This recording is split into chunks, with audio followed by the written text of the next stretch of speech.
Using RC2 ActiveTrack for Neo is actually basically only follow, but you have no presets. It selects the height and distance from where you select the subject.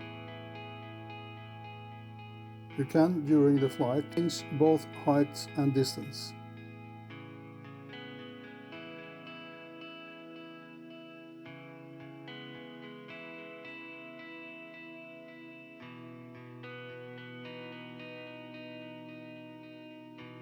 Neo reacts quite fast and very accurate, and in actual fact, if it encounters something straight ahead of it, it will stop. So it has some sort of obstacle detection, but only when it goes directly against something. But still, I have experienced that it's also crashed in the log.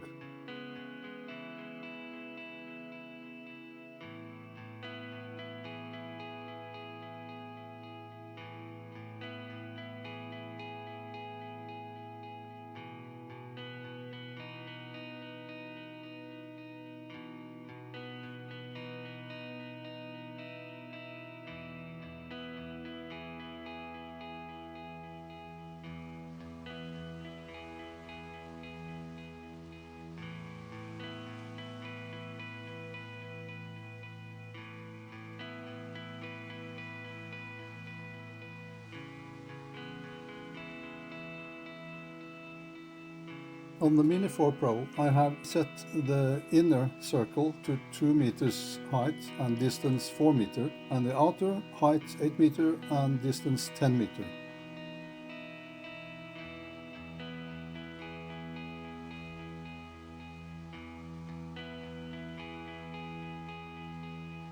Testing the view of the two, I go for the inner circle behind. I'm not quite sure how it measures the distance above the ground using this option, but right now it actually seems like it's quite okay. That's not the case if you move fast.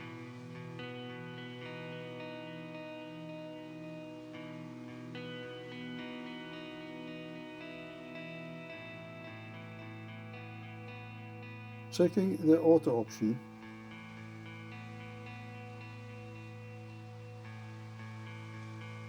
Go into some challenging places.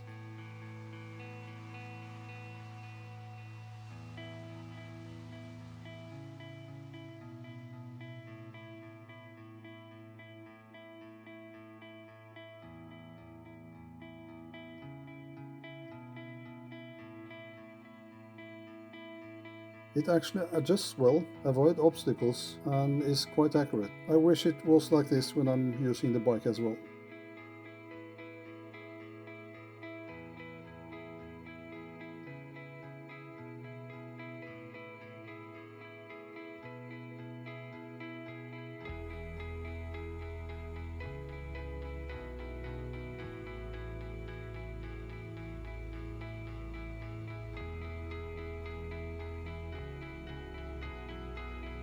On the Air 3S, I first start with the inner height of 3 meters and distance 5 meter, and the outer height 5 meter and distance 12 meters. Checking the two.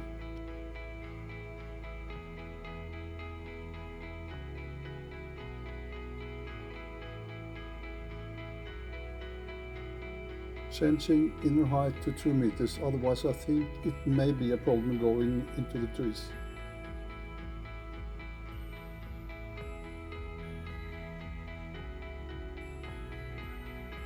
It actually goes beyond 2 meters to avoid the trees, and that's quite good. A slightly different method of activating auto than on the Mini 4 Pro.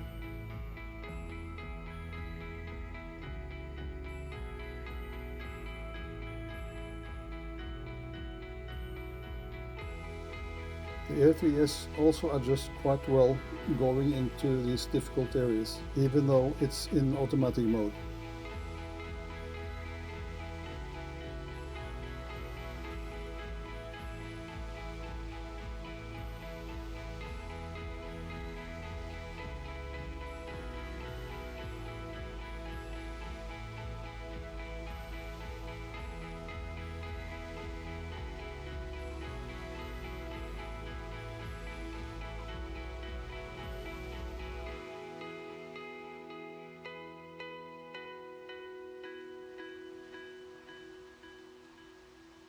Going to test the auto mode following a bike later.